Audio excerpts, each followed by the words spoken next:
Hi everyone, this is Sheila and welcome to my YouTube channel. This is actually my first ever YouTube video, so please bear with me. So today, as you can see on the title of this video, we are going to talk about miscarriage based on my experience and my story. But before we go there, let me give you a brief introduction about myself. I live in Canada, in beautiful rural Manitoba. We originally came from the Philippines with my husband and my 13-year-old son, and we have a dog named Rudolph. I am also a nurse by profession and a Bisaya. So shout out sa akong mga kababayan dara from Cagayan de Oro City. Okay, so now let's talk about my miscarriage. This is actually my second miscarriage. I have my first miscarriage in 2022 last year, which is kind of ironic if I think about it, because it actually happened about the same time, summer, late spring. But that's another story that I'm gonna share with you guys in another video. So my husband and I had been trying to have a second child. I think it was about close to 3, probably 4 or more than that, 3 to 4 years already. When we moved to Canada, we never really thought about having another baby or get pregnant yet, because you know what, as an immigrant, you're still trying to settle in as a family, adjustments and everything else. Right, so when the time came that actually my son started asking for siblings, I think he was about 5 years old. I guess he can see, like, in school most of his classmates have like siblings, and he started questioning why he doesn't have any. And then around that time we actually thought, you know what, it's time to make this family grow. I actually came from a big family. I had 5 siblings, so and that's kind of how I wanted it to be. I mean, not 6, but more than 2, maybe, or 2 kids is what we wanted, and what my husband actually wanted too. So anyways, I never thought about having a hard time getting pregnant, because I never had trouble with my first child. But it's been a while, a long time, I guess, before we decided to get pregnant again, and maybe that's one factor that's affecting it. And then I came across secondary infertility. I wasn't actually really diagnosed about it, but with talking to my fertility doctor at that time and researching, I kind of thought maybe that's what I was experiencing. I've never had any, or never used any contraceptives. My husband and I just, doing the natural method. And for about 2 years, 3 years, we've been trying and nothing was happening. That's when we decided to, get some tests done. And according to the medical textbook, I am actually considered a geriatric pregnancy if I get pregnant, because I am over 35 years old. Anyways, so I guess we were doing some tests, talking to the fertility clinic, and then I found I got pregnant last year. And then I'm like, okay, so I did not really went through or continue with the process with the fertility clinic, because I thought, oh, maybe I just needed time, to get pregnant. And then I had my first miscarriage. It was actually very devastating. I mean, the second one is, of course, I was really devastated and heartbroken. But the first one, I think because the anticipation, we were kind of excited. We've been trying so hard.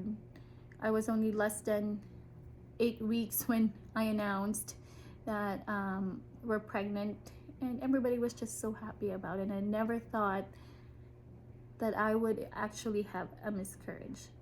Anyways, like I said, that's another story that I'm gonna share with you guys in another video. So in this second pregnancy where I had my second miscarriage, I found out that I was pregnant in, let's say, I think it was April.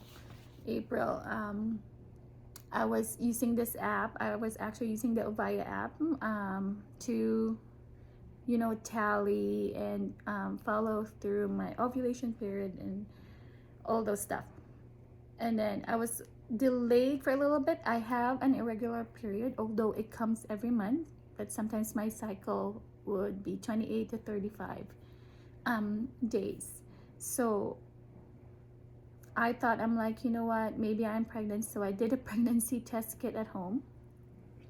It took a while for that second line to come out. You know, I actually left the bathroom, and at the back of my mind, I'm just like, oh, because every time I try to take a pregnancy test, the next day I get my periods. And I'm like, okay, I'm just gonna get my period tomorrow. And then I went to my room and went back to the bathroom, and then I saw like a blurred second line. And then I thought, okay, maybe it was, because sometimes on the pregnancy kit it would say after 5 minutes the result is invalid. So when I checked, I'm like, oh, maybe it's just what do you call it, condensation or evaporation or something, or it could be a chemical pregnancy. So I'm like, okay, I want to wait a couple days or more, or maybe a week. I can't remember how many days I tested again. I just kept it to myself. I didn't tell my husband about it yet, because I didn't want to, I mean, it was hard for us when I had the first miscarriage. So my husband was really helpful, and I wanted to be sure before I let him know. So I think couple days, 3-4 days, maybe a week, less than that, I took another pregnancy test, and the second line came out more visible. It's still light, but it was more visible. I'm like, okay, I am pregnant, because I'm pretty sure I am. So what I did was, I can't remember if I told my husband first or I told my friend, my very close friend. I guess I did told my husband, and at the same time I told my very close friend. Now this time I wanted to keep it to ourselves, but I thought I want to tell my friend, Rachel, because it's hard, you know, when you don't have anybody to talk to who can relate to what you are experiencing. It's hard because all throughout that pregnancy, it was just a lot of doubts and questions and uncertainty, because it's kind of expected, I guess, because I had my first miscarriage experience. Anyway, so what was I experiencing at that time? You know what? First trimester, first 2-3 months, I guess about 10, I was 6 weeks, and then right about 10 weeks, I was just feeling all of the first trimester symptoms. I was so bloated. I have heartburns, gas pains. I didn't, food aversions, that's what I had. I had nausea, but I wasn't vomiting or anything. I was still going to work. And what's kind of interesting actually is, you know, that I thought I might have developed an anxiety disorder. That's just me diagnosing myself. Because every time I go to the bathroom, and every time I try to take a pee, and every time you wipe, I was just kind of like preparing myself, thinking that, oh, I'm gonna have some spotting, and then this is gonna be it. I'm gonna have a miscarriage. I told my friends about it, and they were kind of like, you know what, and they were very understanding about it. And I also told my husband about how I felt, which is all right. So my first miscarriage, I had it when I was 10 weeks. So I was kind of anxious and nervous going through that 8-10 weeks, because I just, in my mind, I just want to think like, I just want to get through the 10-week period, and then I think I'm gonna be okay. So 10-week came, and I'm like, hey, I passed 10 weeks, I should be all right. When I had my first checkup, I had blood tests done. It confirmed that I am pregnant, and I wanted to get an early ultrasound. So I thought my GP actually booked me for, or sent a request for an early ultrasound. But what he did actually was sent for anatomy. And when I talked to lab, they said you need to be like 18 to 20 weeks to get an anatomy ultrasound. And I was like, I know the lady that works at the lab, because I used to work in that hospital, and I told her, you know what, I wanted to get an early pregnancy. My doctor, my GP was away at that time, so my mind was kind of like, so okay, now what am I gonna do? If you live in rural areas in Canada, sometimes it takes forever to get help or medical help, you know, especially when it comes to diagnostics. So I talked to her and I said, you know what, Barb, I had my first miscarriage, and I just wanted to be sure, because it's hard when, you know, 8-10 weeks, that's a long time. And I know about 6 or 8 weeks, that's when you can actually hear the fetal heartbeat. So I wanted to be sure about that. I think I just wanted peace of mind, and peace of mind for my family too. So she was able to get me booked for an early ultrasound in another city, but that was just like an hour drive from where I live. So we did. So that was like June 7. June 7 is when I went for an ultrasound. I was with my husband. You know, it was kind of like a normal day. We went to grab some groceries, ate lunch first.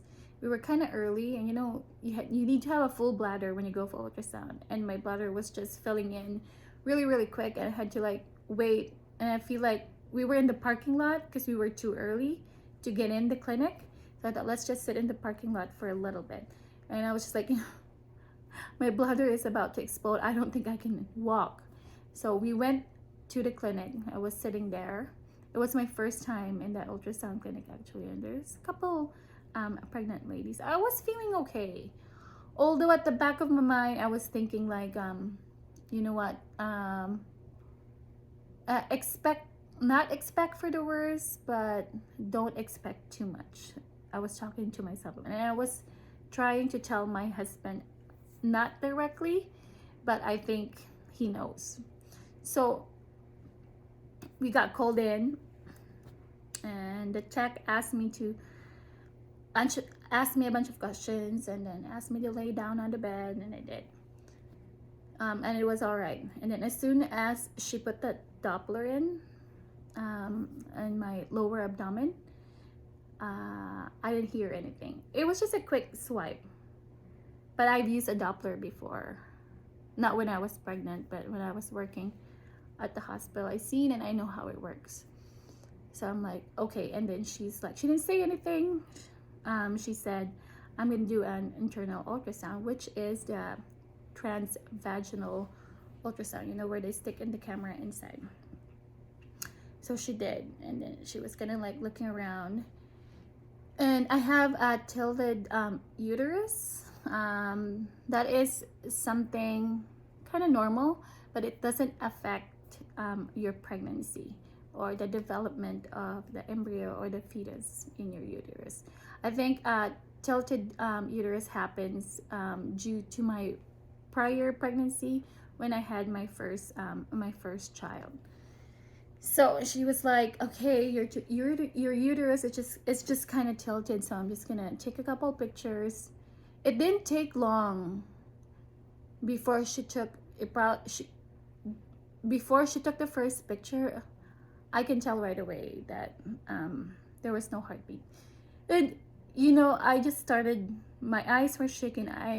Tears just rolled down my eyes, because I can tell. Oh my God.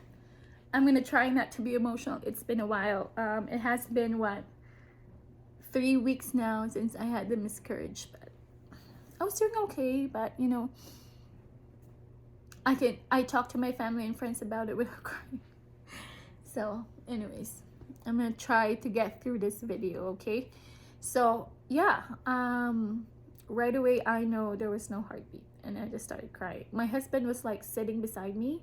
She came to me and he was rubbing my hand. He was like, are you okay? Why are you crying? So he had no idea, but I think at the back of his mind he knows something is wrong. The tech didn't say anything, but I was just crying there in bed. It's very heartbreaking. And then she was like, I'm just gonna take a couple of pictures. And then she asked us to step outside for a little bit. She said, I just wanted to talk to our radiologist to make sure that what I'm reading is right. So there is actually another door. It's more like a private exit door. I think there's a purpose why that door is there. So that's where we exited. There were empty chairs. I sat there with my husband and I just cried on his shoulder. Really. And he asked me why. And I said, there is no heartbeat and I don't think the fetus is viable. Now, she called us back in the office, and she was like, I'm sorry to tell you this. She looked at me at first and I told her, there is no heartbeat, right? And she's just like, I'm so sorry.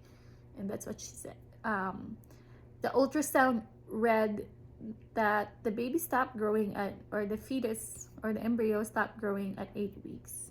I'm 12 weeks and I think 3 days. And unfortunately, yeah, the fetus just stopped growing at 8 weeks.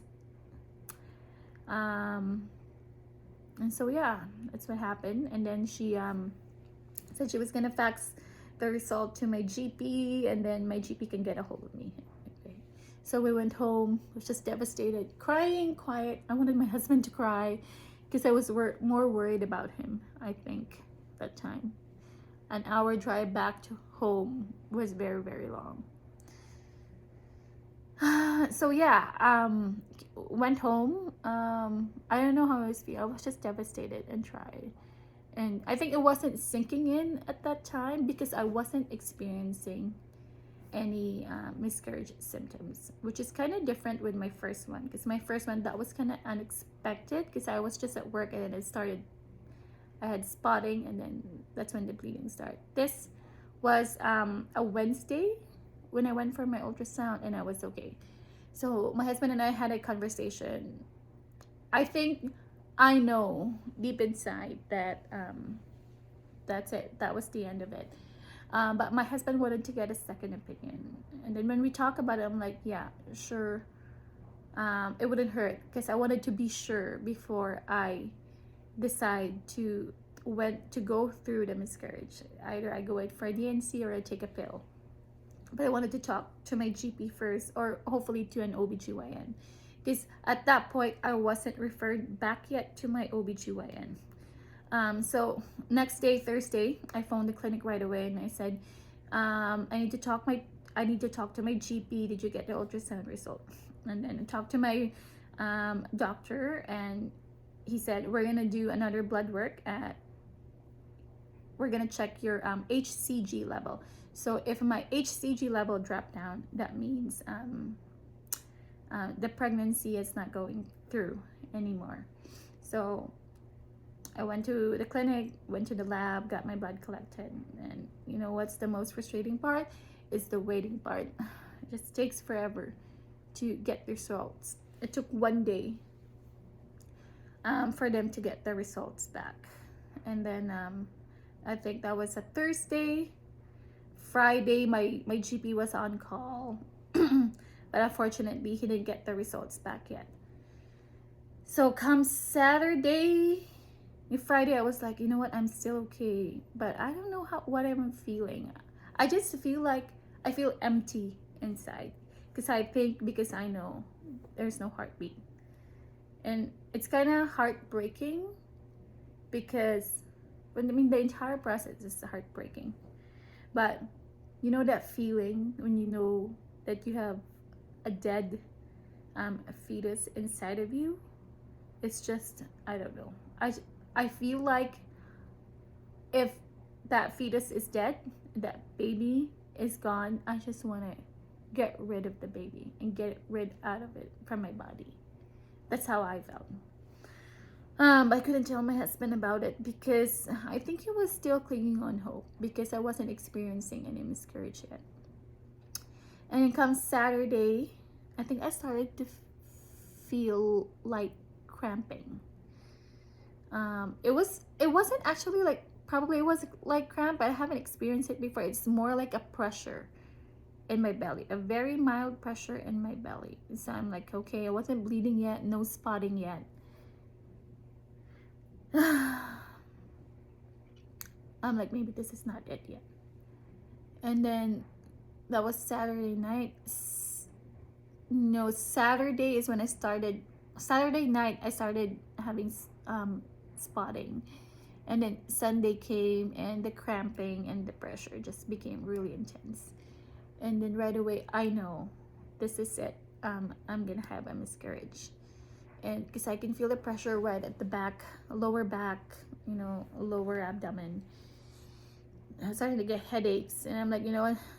I had my first miscarriage before, and the pain was just so intense. It's a good thing I have some painkiller. I had Tramoset, and that was actually my prescription from my first miscarriage, and I had some leftovers. So I did took a couple pills. It did help a little bit. I was just bleeding. The bleeding was just increasing. And then as soon as I know a pressure, there's a pressure coming out, went to the toilet, and it came out. I think it was the embryonic sac. You can tell because it was big. It's a big clot, and it was just shiny, like the outside was shiny. So I can tell it was the embryonic sac. I didn't flush it down the toilet. I actually picked it up. I asked my husband for help, because I wanted to be sure that that was it, and that there won't be any more big clots that's gonna come out. Because just in case there's another big clot that's gonna come out, I can make a comparison and take photos of it. So yeah, that's what happened. And then I just stay in bed the entire day Sunday. Yeah, and then come Monday, I phoned my GP. No, it was actually him who phoned me, and he said, I'm gonna send a referral to an OBGYN, and then because we're gonna see if you're gonna need a pill or if you're gonna need a DNC, because the blood work result, the HCG result showed that it actually dropped down. Yeah, pregnancy is no longer viable. So, and I told him that no, I think I already had a miscarriage. So at that time, all I wanted to do, or to be certain of, is that I don't have any retained tissues from pregnancy left inside my uterus, because that's going to be another problem. Actually, before that, I kind of wish, and I wanted to ask my GP, if I didn't have the miscarriage Sunday, if I didn't start bleeding, I wanted to go through DNC, because I wanted to be tested. They can probably do a pathology test where they can collect tissues and they can test what's wrong, because they always say that on the first trimester, between the first weeks to like 10-12 weeks, the cause of miscarriage usually is chromosomal. So what that means is, like, there's an abnormal chromosome that was added, and that the body detected that this is not normal and it's not developing normally. Yeah, and I wanted to find out if that's what actually causing it, or I could have a molar pregnancy or a trisomy chromosome. And the only way to find out is if they can collect a tissue inside my uterus and test it. But it was too late because I already had a miscarriage Sunday. And yeah, and then I went for ultrasound on Monday to check if I have any retained tissues from pregnancy.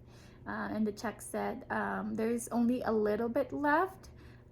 They don't think, or my GP doesn't think that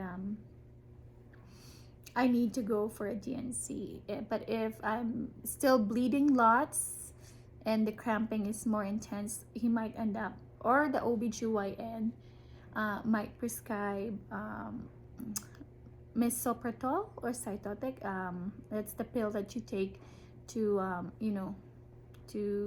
for you to bleed out or to have a miscarriage. But I don't want to take that pill, because I've heard really scary stories about it. So anyway, so that's what happened. So yeah, it's been 3 weeks. I thought my bleeding had stopped. I still have some on and off spotting. I don't know how long I bled during my first miscarriage, but I can't remember how long you usually bleed when you have a miscarriage. That is something that I wanted to ask my OBGYN. I have an upcoming appointment with her, but I just wanted to say, for those of you who are on the same boat as mine, you know what? You're not alone. We're in this together. Cling on to your families and friends, because it's a very, very lonely and sad situation, actually. You know, you start your grieving process. People grieve differently. I think at that time when I had the miscarriage, I wasn't rushing, but I kind of like wanted to move forward right away, because I wanted to acknowledge that I am sad, that I was grieving, and if I had to, if that time comes, that's the only time, that not the only time, but that's the time that I can stop and, you know, listen to myself. But I gotta move forward, because life is short. You know, you have family, friends, work that loves you too. Anyways, so I don't know what I'm talking about now, right? I think I'm just trying to hold back my tears. But thank you so much for tuning into this video. I hope that this helped you a little bit, you know, answer a little bit of your questions. So yeah, thank you so much, and I hope and pray that you get through this. And you know, I believe that there is always a reason for everything, for certain things in your life, that why it is happening. And you know, so just be strong, and you are not alone. Thank you. Bye bye.